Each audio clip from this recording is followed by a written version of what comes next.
Si Cassie naman ang nag-alinlangan sa tanong ni David.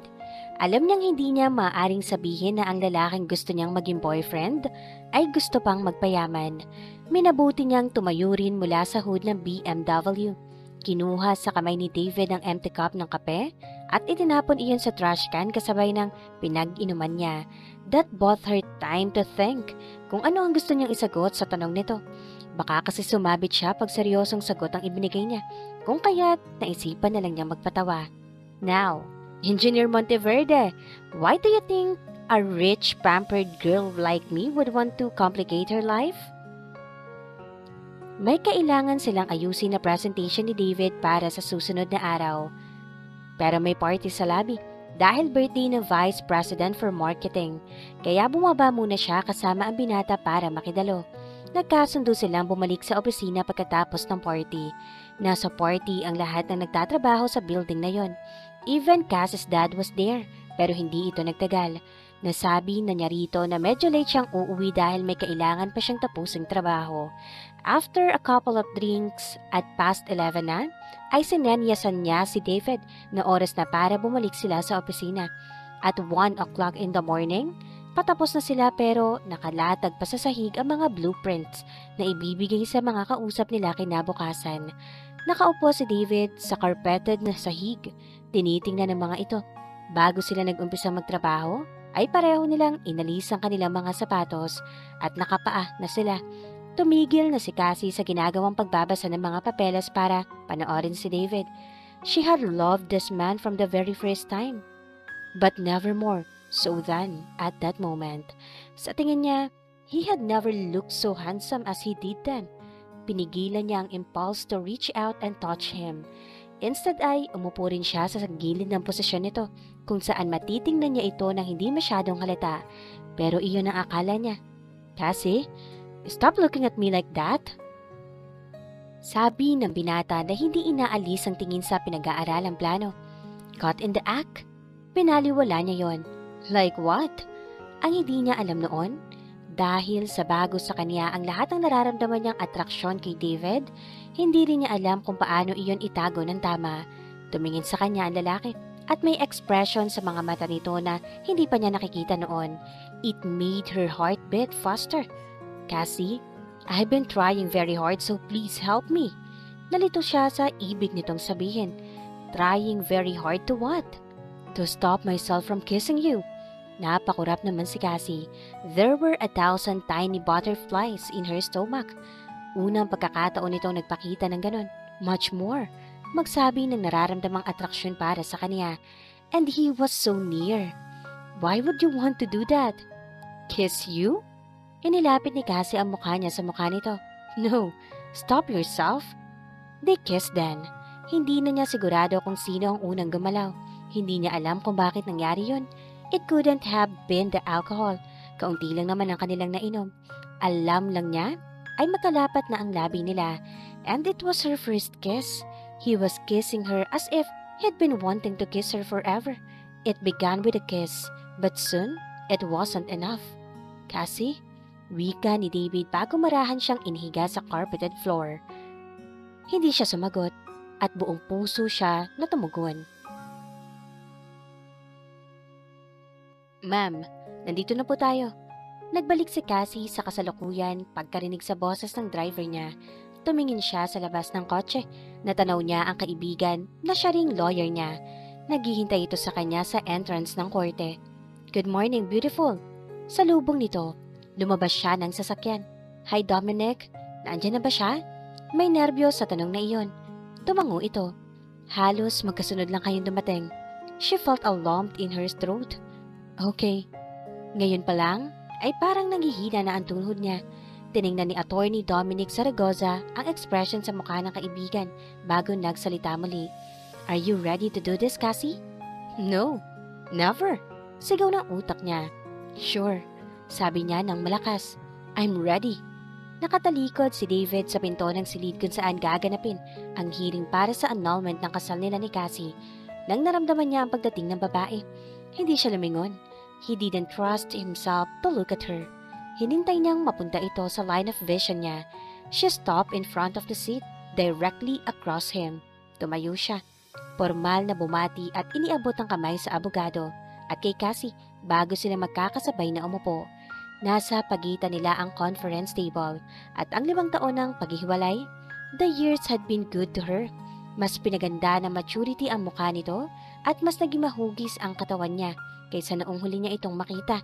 Palihim niyang tinitigan si Cassie. Hinahanap kung ano ang pakiramdam niya. Ito ang babaeng bumago ng buhay ni David. This was the beautiful girl who turned his life upside down. This was the girl who was vain and self-absorbed. The girl he loved to distraction. Naalala niya noong una niya itong makita. Pumasok ito sa kanyang opisina kasama ang kanilang HR manager. Mukha itong model sa commercial ng sabon. She had long wavy hair and her complexion was like peaches and cream. Noong una ay ayaw niya talaga kay Cassie. Ito ang representasyon niya ng inaayawan niya sa isang babae. Maarte, pustoryosa, too beautiful for anybody's peace of mind. Pero nang wala na siyang choice kundi tanggapin ito sa kanyang opisina, unti-unting nabago ang pagtingin niya sa dalaga. Tinanggap niya na mali ang kanyang expression dito. After all, kagaya niya ay magaling ito kung magtrabaho. Binalak niyang pahirapan ito para sumuko pero nakipagsabayan ito sa kanya. Wala itong reklamo. Tahimik na ibinigay lahat ng hiningi niya. So instead of her giving up, she managed to win his respect. Higit pa sa respeto. Habang tumatagal ay parang mas nagiging gusto niyang makilala ang dalaga ng mas malalim. And on one particularly weekday, he relented and invited her to lunch. Iyon ang pinakamalaki niyang pagkakamali. Dahil habang dumadaan ang mga araw na nagkakalapit sila, ay lumalakas ang atraksyon na nararamdaman niya para kay Cassie. Minsang sinabi niya na walang lugar ang isang babae sa kanyang buhay ng mga panahong iyon. He had posted a challenge to himself early in his life, and that was all that mattered to him then, until Cassie came. Darating siya sa office, and the mere sight of her would instantly make him feel that the world was alright. Ngingitian siya ni Cassie. At ang pakiramdam niya, kaya niyang gawin na lahat ng bagay. She made him laugh. Pwede sila mag-usap ng tungkol sa kahit anong bagay, kahit gaano katagal. May mga gabing pag-uwi niya, namimiss na niya kaagad ang dalaga. He realized that he was falling in love with her, but he got it all under control. Until that night, he was vulnerable and couldn't stop himself from kissing her. She had felt so good in his arms, as if she had always belonged there. Una siyang nagising matapos ang mainit na tagpong yon. Natutulog si Cassie sa braso niya. He lifted himself slowly so he could look at her. Nakangiti ito sa pagkakahimbing. Nakapaligid ang mahabang buhok sa makinis nitong mukha. He had never seen anything as beautiful as the sight of her that early morning.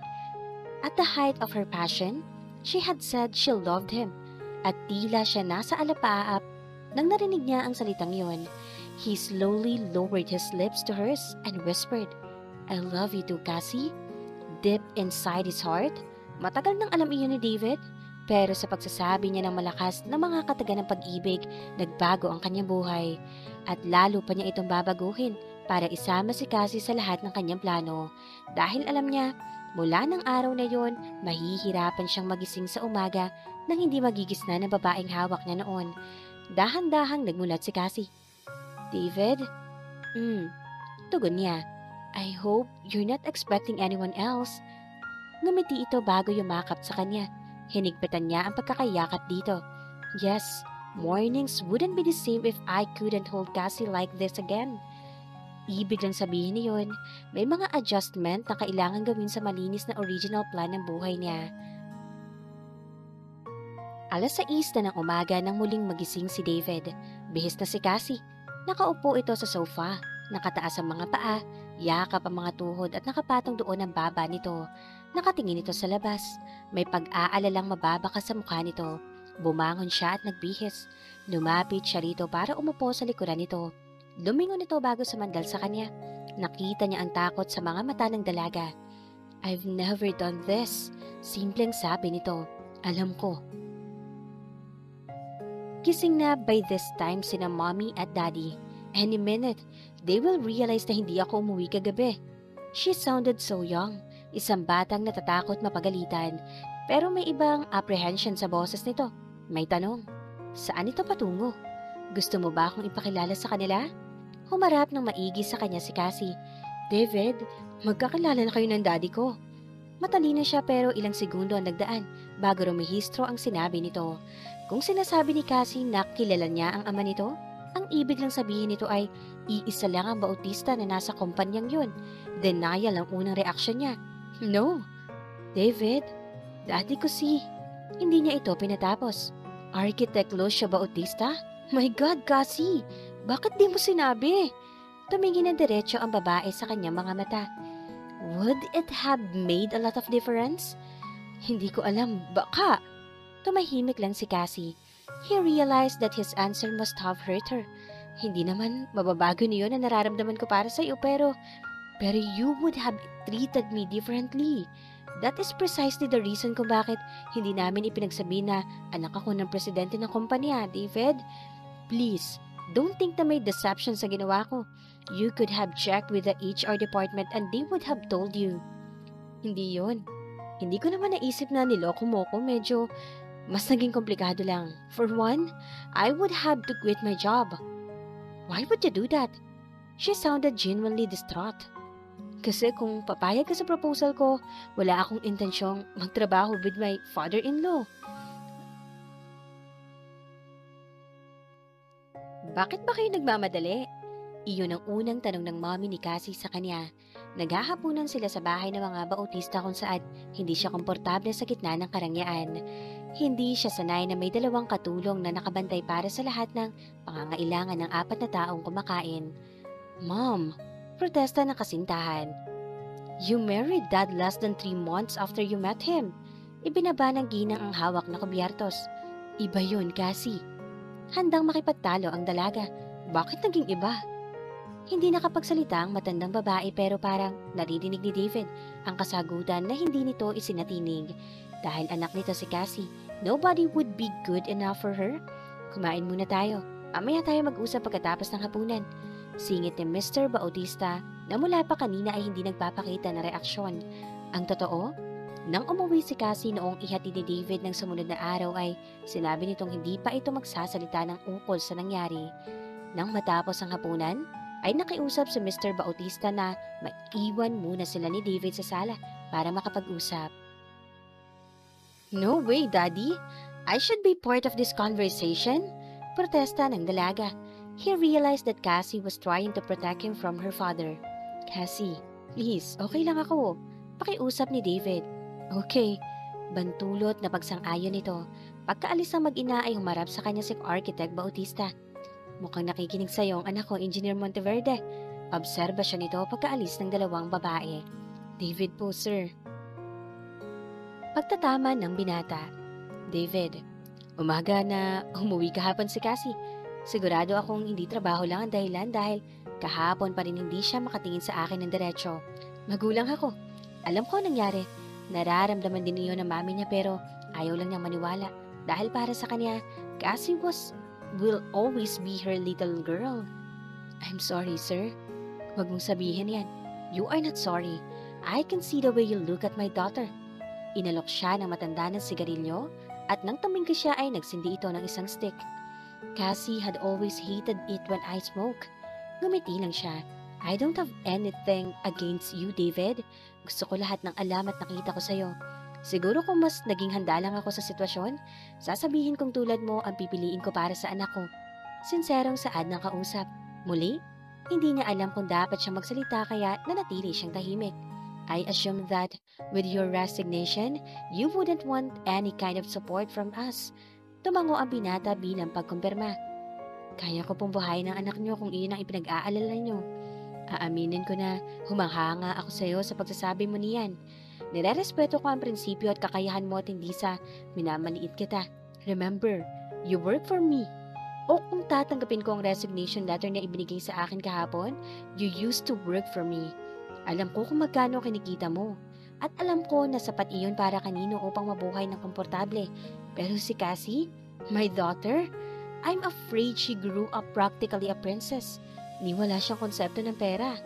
Ang akala nga niya ay mura lang ang 2,200 na t-shirt dahil nabili niya yon on sale. Alam mo ba kung bakit siya nagtrabaho para sa'yo?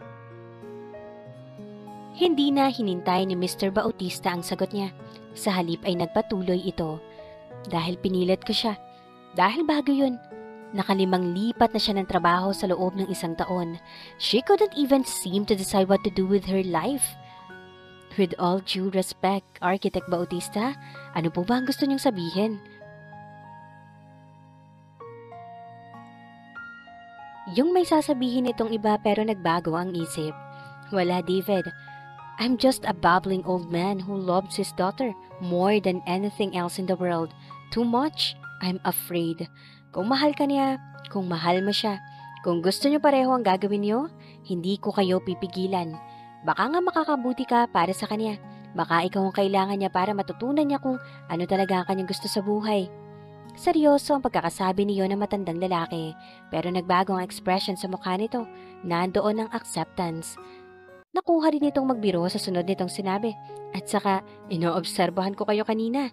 The two of you couldn't seem to get your hands off each other. Anyway, baka pag hindi ko pa kayo pinayagan, mauna pa sa kasalang binyagan na magiging apo ko. Tumigil ito saglit. Just promise me, you'll take good care of my daughter. Nakangiti namang tumango si David. They were married in a simple ceremony. Simple lang ang kaya ni David at kung mahal siya ni Cassie, dapat ay sapat na yon. Kaya sa kabila ng alok ng mga magulang nito na sagot nila ang engrandeng kasalan, nagpakasal lamang sila sa maliit na simbahan. Malalapit na kaibigan at kamag-anak lamang ang inimbitahan. Kahit sa kapayakan ng okasyon, malinaw sa kaunting bisitang naroon ang pagmamahalin ng dalawang ikinasal. At nang dahil sa nasaksihan, wala makapaniwala sa mga ito nang paghiwalay sila. Wala pang 1 taon matapos ang kanilang kasal. Ano nga ba ang dahilan ng paghihiwalay ni Cassie at David? At dito na po nagtatapos ang kabanata ng ating kwento. Please like, share, subscribe for more updates. Maraming salamat po.